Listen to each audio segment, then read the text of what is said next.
Question one, I think that people are conflicted. They like the idea of having a single partner, but the fear of being committed to one person for eternity, I think, maybe frighten people. So it might be a conflict. Greatest fear about getting married.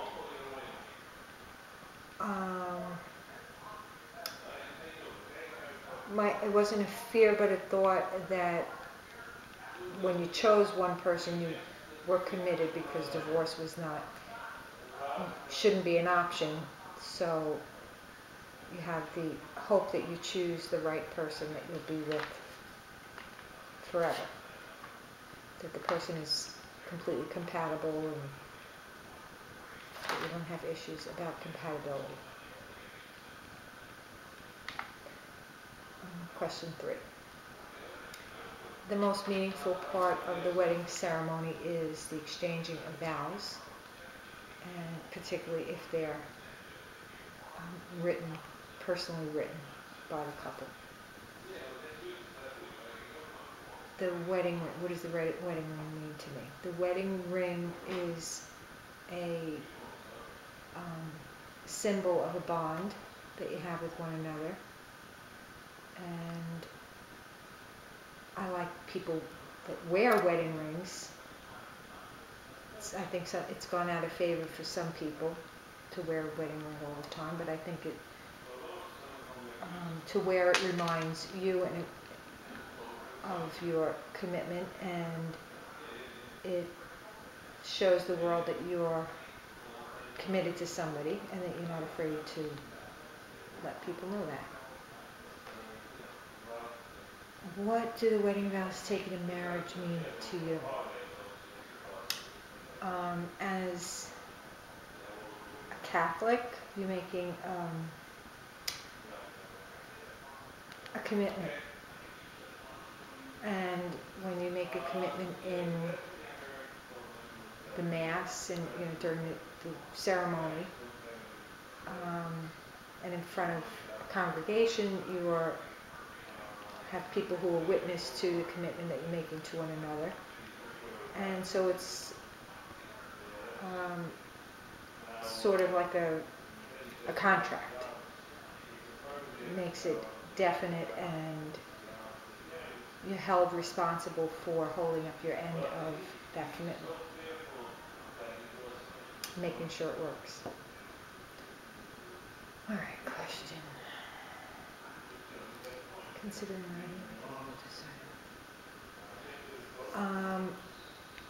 I think that it is too easy to end a marriage, and quick divorces are very fashionable, and I think that's because people have gotten married out of the church or farther away from the church, and it just makes it easy not to have to live up to that commitment or what seems like a legal contract in terms of the church. If you're getting married somewhere out of the church, it's easy to walk away from that commitment.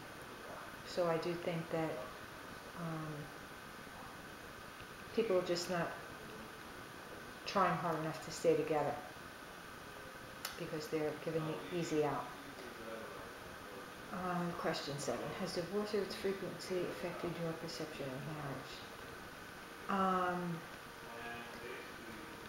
No, the frequency of divorce around me has not affected my perception of marriage. I still believe in the institution of marriage, and I believe that it is it's good for two people. If you find somebody that you're in love with and you want to be committed to, it is something that holds you accountable to stay together and make it work. And I don't think that divorce around me has not changed my feelings about it. Do you think marriage as an institution is in trouble? I think in general it is in trouble. I think because people have moved, too many people in a certain generation have moved away from the church, and I think they need to be drawn back into the church on another level if marriage, the institution of marriage, is going to remain solid. But I think it's just in trouble because I think people are straying from the church in general, not just straying away from marriage.